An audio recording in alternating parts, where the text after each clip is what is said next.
adalah gembalaku, takkan kekurangan aku. Ia membaringkan aku di padang berumput hijau. Yang terkasih di dalam Kristus, selamat pagi. Salam jumpa lagi dalam Sabda Siap Saji, Senin 11 September 2023. Marilah kita berdoa dalam nama Bapa dan Putra dan Roh Kudus. Amin. Amin. Allah Bapa yang Maha Kuasa, kami bersyukur karena Engkau memperkenalkan kami semakin menyelam kasih pengorbanan salib Putramu. Bantulah kami agar semakin menghayati kasih Putramu dalam kehidupan kami.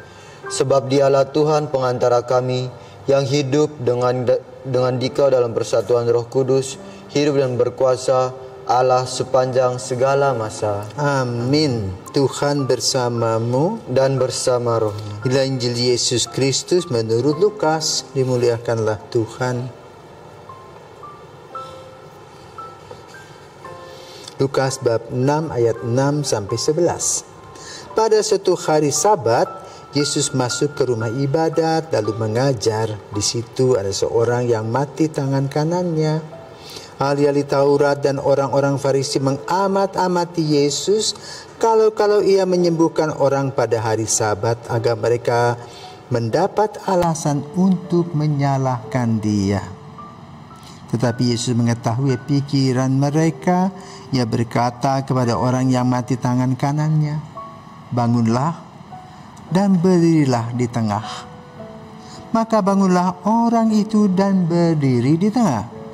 Lalu Yesus berkata kepada mereka, "Aku bertanya kepada kalian, manakah yang diperbolehkan pada hari Sabat, berbuat baik atau berbuat jahat? Menyelamatkan orang atau membinasakannya?" Sesudah itu ia memandang keliling kepada mereka semua lalu berkata kepada orang sakit itu, "Ulurkanlah tanganmu." Orang itu mengulurkan tangannya dan sembuhlah dia. Maka meluaplah amarah ahli-ahli Taurat dan orang Farisi. Lalu mereka berunding apakah yang akan mereka lakukan terhadap Yesus. Demikianlah sabda Tuhan. Terpujilah Kristus. Selamat pagi Romo. Selamat pagi Dito. Di sini saya mau bertanya, kenapa orang-orang zaman dulu tuh pada hari Sabat harus istirahat dari semua kegiatan mereka, sampai-sampai ahli-ahli Taurat ingin menjebak Yesus dengan menyuruh Yesus untuk menyembuhkan orang yang lumpuh pada hari Sabat. Oke, selamat pagi para pirsawan dan Dito. Nah, hari ini kita berbicara tentang sejarah. Ya. Kapan hari Sabat mulai dicanangkan? Kapan menurut kamu kira-kira? Pada zaman siapa? Apakah pada zaman Abraham, zaman Ishak, Yakub, atau Musa? Kalau menurut saya sih kayaknya Musa Romo. Soalnya kan ahli-ahli Taurat kan merupakan kitab-kitab Taurat kan merupakan kitab-kitab dari Musa sendiri. Baik.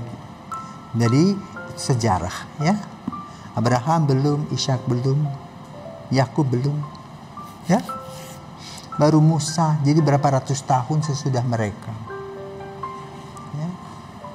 Musa adalah tokoh yang hebat dalam hukum Taurat, dalam agama Yahudi, ya, Judaisme. Dalam sejarah, Musa itu mengalami sebuah peristiwa yang amat sangat luar biasa. Bagaimana dengan mengangkat tongkat, dia bisa membelah laut dan bisa membebaskan umat Israel dari penindasan. Berapa ribu orang yang dibebaskan? Ratusan ribu orang. Dan dia bisa membawanya ke tanah terjanji melalui Yordania. Lalu menyeberang, dan ternyata sampailah mereka di Gunung Sinai. Berapa tahun mereka tinggal di sana? 40 tahun. Apa kehebatan Musa? Dia membuat kelompok-kelompok intelektual, pekerja, pendoa, dibuatkan. Bahkan juga para sastrawan itu menulis Pentateuch, 5 kitab Taurat tadi. Kejadian, Keluaran, Bilangan, Ulangan, Imamat. Ya. Nah, di situ ditekankan. Dulu orang kan kerja, tapi tidak pernah berdoa. Maka dalam perhatikan dan The Ten Commandments, 10 perintah Allah, 3 untuk Tuhan, 7 untuk manusia. Nah, 3 hukum itulah yang melahirkan hukum Sabat. Ya, diambillah hari Sabtu, di mana semua orang melepaskan pekerjaannya dan juga membaca dari gulungan kitab itu. Sampai hari ini. Dulu mereka di padang gurun di Sinai, lalu nanti setelah mereka memasuki tanah terjanji, mulai dengan Salomo mendirikan kemah dan kemudian membuat rumah Allah, ya. Di sanalah mereka kemudian sampailah mereka di Yerusalem. Dan pada zaman kita, Yerusalem itu bukan lagi bait Allah, tetapi menjadi tembok ratapan, kan di sana ada Masjid Al-Ahram dan Al-Aqsa. Tapi tradisi doa orang Yahudi masih terjalin sampai sekarang. Setiap hari Sabtu atau Jumat sore itu orang sudah sibuk, pakainya keren, anak-anak kecil pakai jas, pakai topi. Mereka pergi ke tembok ratapan untuk berdoa. Nah, kita dibahas di sini, ya. Hukum Taurat atau hari Sabat itulah hari yang luar biasa. Karena itu kehancuran bait Allah pun juga terjadi pada hari Sabat. Ketika mereka menyerang, tidak satu orang pun berani melawan pada hari Sabat. Jadi boleh katakan hukum Sabat adalah hukum yang kaku. Kenapa? Kalau mereka melanggar nanti tidak masuk surga. Itu masalahnya. Nah, sekarang Yesus hadir, yang lain-lain tidak berani. Yesus masuk dalam masalah itu. Makanya membuka mata dan pikiran orang-orang Yahudi bahwa hukum Taurat atau hukum Sabat tidak mati begitu saja, buta, ketaatan buta, tetapi ketaatan yang rasional. Maka itu disebutkan di sini. Ada contoh di mana orang stroke, ya. Tangannya lama sakitnya dan tersiksa, maka dia harus dibebaskan. Dan kebetulan pada hari Sabat lebih gampang. Kenapa? Pada hari kerja semua orang datang dan mengikuti Yesus. Tetapi pada hari Sabat mereka pergi ke bait Allah, sehingga mereka bisa, yang sakit-sakit itu bisa didekati oleh Yesus. Nah, kalau diperhatikan, kenapa kok orang-orang Yahudi ini terus memata-matai Yesus pada mereka pada hari Sabat? Harusnya ada di bait Allah, ya kan? Ya. Mereka sendiri nggak betul. Dan lalu yang diterobongnya adalah tindakan Yesus. Dan Yesus tidak repot, karena ya apa? Yesus mempunyai faham dan dasar cinta kasih. Maka dia buat.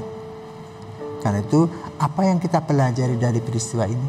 Kalau kita mempunyai pikiran baik, lakukan.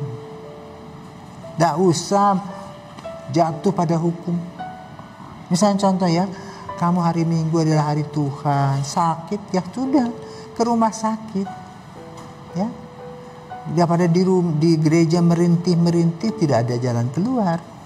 Nah, itulah ajaran Yesus. Jadi cinta kasih itu harus rasional, bukan buta semata-mata ditusuk hidung, ya. Karena itulah yang dilakukan oleh Yesus, dan Yesus menyembuhkan. Tetapi orang-orang Farisi ini marah. Karena mereka punya pandangan terlalu picik. Makanya perlu sekolah. Ya, sekolah itu membuka mata dan pikiran hati kita, tidak hanya pada teks begitu saja, tapi dalam konteks kehidupan. Semoga apa yang ditanamkan oleh Yesus sudah kita lakukan dan semua orang merasa senang dan enjoy menikmati kehidupan. Tuhan memberkati.